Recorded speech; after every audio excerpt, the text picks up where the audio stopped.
Viso kalbūrinės small.lt.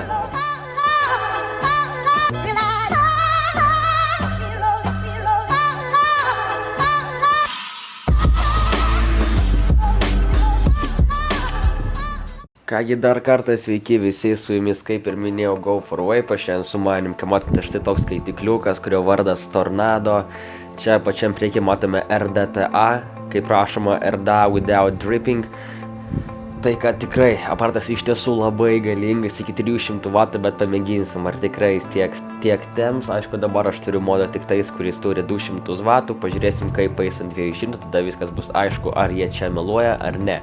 Kitai pusėje matome iJoy, tai yra firma, kuri tai pagamino, čia taip pat matome iJoy, čia iJoy for your joy. Čia visokiausiai kas įeina, features, kiek milimetrų, viską taip pasakysiu biškį vėliau, čia taip pat galima apačioj patikrinti, ar tai yra tikrai originalas. Kai matome, čia taip pat includes, kas eina komplektacija ir kaip ir viskas, daugiau nieko nėra. Tad darykime šitą aparatėlį ir pažiūrėkime, kasgi slepiasi po šitų kartonų visokiausių. Opa, pakeliam ir matome štai aukštyn kojom guli mūsų visas grošis. Čia matome Tornado, čia matome tas pats jų posakis, ką žinau, čia matome labai daug visokiausių aprašymą apie šitą kaitiklį, kaip čia kas veikia ir kaip kur. Pažiūrėkime tada visų pirma, kasgi įeina į mūsų pačią komplektaciją. Visų pirma, tai pats iJoy kaitiklis, Tornado, kai matome. Toliau štai tokia maišiukė mes matome mūsų atsuktuvėlį, labai daug tarpinių ir taip pat 2 pre-made coilai, kur yra maždaug 10 vrapsų arba 9 iš Twisted vielos, tikriausiai 0,5, čia yra tokios 2 vielos, dar viena čia. Ir kaip minėjau, daug tarpinių ir taip pat atsuktuvas ir papildomi varžtukai, kurie yra labai reikalingi šiam momentu visiems kaitikliams. Kągi tiek iš komplektacijos, kai matome viskas, dėžutė lieka tuščia. Ir dabar prieikime prie pagrindinio dalyko, tai prie mūsų pačio tanko. Kągi, kai matome štai toks aparatas iš visų pusių, rodos maždaug štai tokiu būdu. Čia matome nereguliuojamą 50 piną. Aišku, gaila, kad ir nelabai galėsime mes jį naudoti ant mech modų ir taip toliau, bet ant normalių modų galima naudoti, kodėlgi ne. Tada iš pat viršaus matome štai tokį drip tipą, kuris tikriausiai kažkaip nusijama. Dabar man tai kol kas nepavyksta, taip pat pamiršau paminėti. Va, štai viskas ok. Štai. Kaip matome, labai daug vietos ten viduje. Iš tiesų, pamiršau dar paminėti, kad ten eina perimas į 50 drip tipą, ten va štai čia. Galim dėti savo drip tipą, kuriais tik panorėsite. Arba komplektacijų originaliai eina štai toks didelis drip tipas. Kągi, tada žiūrim tą toliau išardom jį. Kai matome, čia yra toks užrašiukas, lock, ta prasme. Tai galima, matote, va dabar neatsidaro, aš dabar bandau kelti į viršų, bet man nepavyksta. Bet jeigu aš šiek tiek pasuksiu į dešinę ir dabar pakelsiu, viskas ok. Mes matome čia feelingą, labai panašus į kryvus. Iš tiesų, turėjau šitą kryvusą, man jis nelabai patiko, ten galim buvo su juo mažai vatų ištemti, bet čia yra kažkas nuostabaus. Aišku, matau vieną minusiuką, kad šis dalykas nusijama štai tokiu būdu. Čia matome dar tai tarpinės, ant ko šitas viskas laikosi. Užpilimas iš vienos pusės tai, kad pilant pro čia, neištekės čia, kas yra gerai. Nu, taip pat buvo aišku ir kryvuse. Gerai, žiūrim toliau. Toliau tada gal atsukimėmės ir pažiūrėkime, kokiosgi čia yra įdomios dalys pas jį. Štai taip atsisuka. Ok, tada mes matome mūsų tą patį čimnį, kuris yra labai didelis. Dabar pas mane čia štai čia stovi 4 klaptonai, kurie čia telpa iš tiesų labai lengvai. Toliau, kalbant apie įdomų dalyką, apie stikliuką. Labai jis yra panašus, vos galima sakyti, ne į tą patį Moonshotą, kadangi čia dekas labai panašus, ta prasme dėl jo Juice channelių, bet dėl postų čia yra 2 skirtingi dalykai. Taip pat yra labai gerai, kad kaitiklis, kuris paneša 300 W, nereikalauja dabar 3 ml talpos, kaip tai buvo Moonshot'e, dabar čia yra netgi 5 ml talpos. Taip pat čia matome tarpinę, kurį čia įgrūsta, nenoriu jos netgi nuiminėti.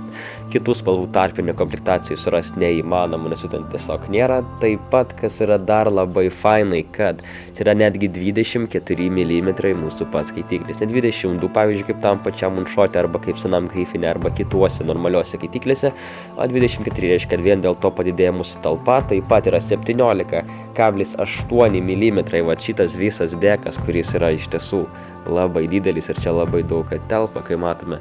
Dabar yra dėti 4 klaptonai, taip pat aš galų gale video šito suvykinsiu, tai kad šitą video padarysiu biškį trumpesnį, nes man visą laiką šiame kažkaip labai ilgi video ir neleidžia man YouTube įkelti ilgesnių video negu 20 minučių, tai kad dabar pakalbėsim iš tai viską biškį mažiau, bet bent jau suvykinsim gale ir bus man įdomu suvykint 4 koilus.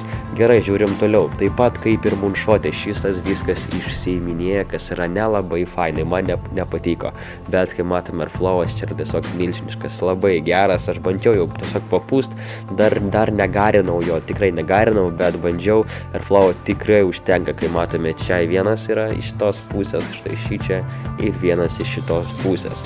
Taip pat dėl koilų galima talpinti, kaip ir minėjau, lengvai 4 klaptonus, man čia dabar stovi 28-32 gauč klaptonai ant 2 mm atsuktuvėlio, jau bandžiau įkišti, garinasi normaliai, negarinasi, bet veikia, nėra jokių šortų užsukant viską, kas yra, manau, labai nuostabu. Taip pat Jewish Channel, jie čia yra irgi milžiniški, tai kad, manau, 4 klaptonus galėtų tikrai lengvai labai pavežti ir galų gale video pabandysim tai viską suvykinti ir aišku, eisim pagarinti, jeigu, aišku, aš spėsiu, bet nenoriu nieko pažadėti. Taip pat yra šešiakampis atsuktuvėlis, varžtukas, kuris šešiakampis turės komplektacijoje, viskas normaliai, viskas viskam tinka.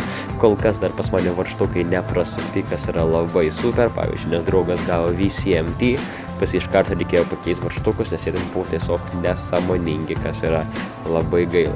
Bet čia viskas kaip kol kas normaliai, dar reikės kažkaip biškį palyginti viską. Dar norėčiau paminėti apie tai, kad jeigu jūs kelsite koilą, pavyzdžiui, čia būtų 2 koilai, vienas koilas šitoj pusėje, kitas koilas šitoj pusėje. Jeigu pakelt koilus aukščiau, pas jūs bus daugiau garų, jeigu pakelt koilus į apačią, ta prasme nuleist, pas jūs bus biški mažiau garų, bet bus daugiau skonio. Čia yra toks tipas garintojams ant bet kurio kaitiklio, nebūtinai ant Tornado RDTA. Kągi, čia viskas, dabar einame biški į apačią. Kai matome, čia irgi pino kol kas nesimato, kadangi jis matys, jeigu mes įkišėme šitą viską čia.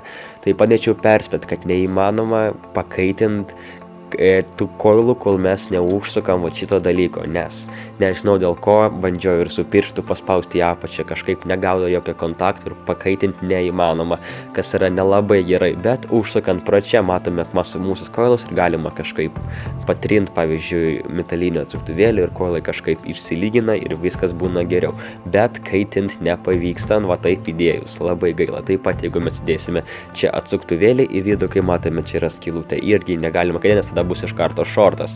Tai, kad va yra vienas toks didelis minusiukas. Taip pat vykint nelabai patogu, kadangi čia nelabai laikosi, bet mes pabandysim ir galbūt mums kažkas pavyks ir bus viskas labai super. Gerai, tada dabar išimkime šitą ir pažiūrėkime čia. Čia pas mus yra 2 pusių airflow'as, kuris reguliuojasi kaip šitoj pusėje, pavyzdžiui, pasukam per pusę čia ir taip pat bus per pusę šitoj pusėje. Airflow'o čia tikrai užtenka, taip pat jis įsuka normaliai, čia pačioj matome Designed by iJoy. Štai šitoj pusėje, čia apačioj.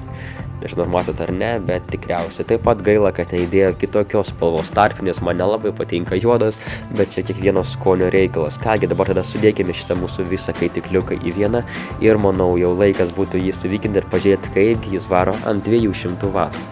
Kągi, visų pirma įdėkime šitos mūsų koilus į vietą, toliau reikėtų užsukti štai šitą chimney. Kągi, chimney užsuktas praktiškai gerai, dabar beliko uždėti mūsų štai stikliuką štai šitą vietą, štai pusę kaitiklio jau padaryta. Dabar uždedam šitą visą viršutinę dalį, kur yra mūsų padavimas, į kitą prasme skysčio įpilimas, štai čia viskas normaliai užsisuka. Dabar galim uždėti mūsų šitą tokią kaip ringą, kuris prilaiko mūsų skystį, kad neišbėgtų. Taip pat, pavyzdžiui, jeigu aš čia dabar nuėmiau, sunkiai išsiema, labai gerai, ne. Gerai, pavyzdžiui, dabar uždedu šitą dalyką, ją atgal. Ir matome, uždaro iš karto, bet jeigu biškį pasuksime, jis iki galo nelys. Tad reikia pasukti specialią vietą. Štai, pavyzdžiui, dabar stumiu ir matote, viskas gražiai užsidarė. Toks dalykas čia irgi yra keistas, bet gal ir būtų ir fainas. Kągi, beliko uždėti mūsų šitą milžinišką drip tipą. Dalerininė ir kągi, viskas kaitiklis paruoštas garinimui. Dabar aš gal sudėsiu šitą viską ant savo mėgstamiausių, nemėgstamiausių, bet ant savo mylimo box modo, kurio vardas ITV5. Kągi, štai boksas, štai kaitiklis ir toj biškį atitrauksiu kamerą. Pažiūrėsite, kaipgi atrodo 24 mm kaitikliukas ant štai tokio bokso. Kągi, kaip matome, čia iš tiesų labai galingas grožis. Dabar, kągi, ateikime ant mano stalo ir tai viską suvykinkim ir aišku, eikim paragauti. Kągi, ko mums prireis padaryti vikingą būtent šitam kaitikliukui, tai reikės štai tokių scezarsų bei 4 praktiškai lygių gabalėlių, plokštelių, vatos. Kągi, pradėkim tai viską konstruoti. Kągi, įkišame iš karto tikriausiai į apatinį šitą koilą vatos, kaip matau, jos pas mane čia biški per daug. Aš pagalvojau, kad niekam nebus labai įdomu stebėti, kaip aš čia viską kišu, tai kad aš ant to momentu viską ir išjungiau, bet dabar aš dar apkarpysiu šitą viską maždaug, o sudėsim jau viską kartu su jumis. Kągi, kalbant apie vatą, kiek aš čia maždaug turi būti, nes vatos kiekis yra labai tas dalykas, kuris yra labai, ta prasme, reikalingas. Gerai, žiūrim, pavyzdžiui, palenkiu vieną pusę ir štai, kai matome, du šitie šonai vatos turi baigtis maždaug, kur baigėsi mūsų pats visas dekas, iki čia. Kągi, maždaug tiek vatos iš kiekvienos pusės aš jau palikau. Štai, kai matome. Štai, iki čia. Štai. Ir taip pat turi būti kiekvienoj pusėje vatos. Jeigu bus iki čia daugiau, pas jūs gali arba lykinti, arba būti draihytai, kas nelabai gerai. Vat, iki štai čia. Kad sudėtai viską mums reikės ne tik mūsų atsuktuvėlio arba žirklių, bet ir daug labai skysčio. Kai matom, pavyzdžiui, jeigu mes čia viską dabar sudėsime, viskas, ta prasme, gali išlyst. Aišku, dabar viskas kol kas normaliai. Jeigu pas jūs taip pat pavyksta, bandykit taip pat, bet aš galvoju, kad viskas išlys, nes vatos nemažai. Kągi, maždaug taip, dabar beliko tik tais užpilt ant viršaus skysčio ir galima bus viską tai uždaryti.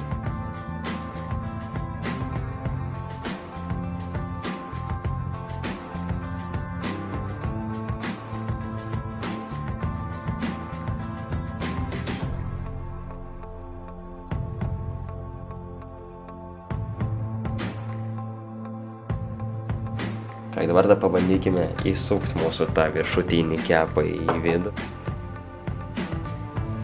Kągi, praktiškai viskas. Pat kas irgi yra labai svarbu, kai mes išėmam šitą mūsų bazę, kai matome, kiekviena skylutė turi būti su vata.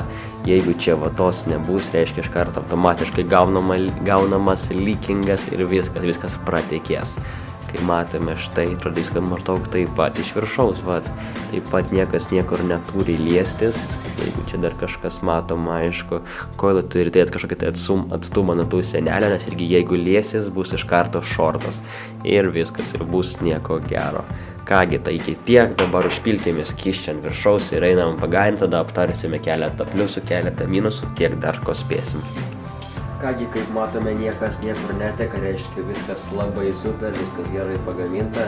Dar nei vieno hito, būtent iš Tornado, aš nesu padaręs tai, kas dabar belieka tik nueiti ir biškį pagaminti.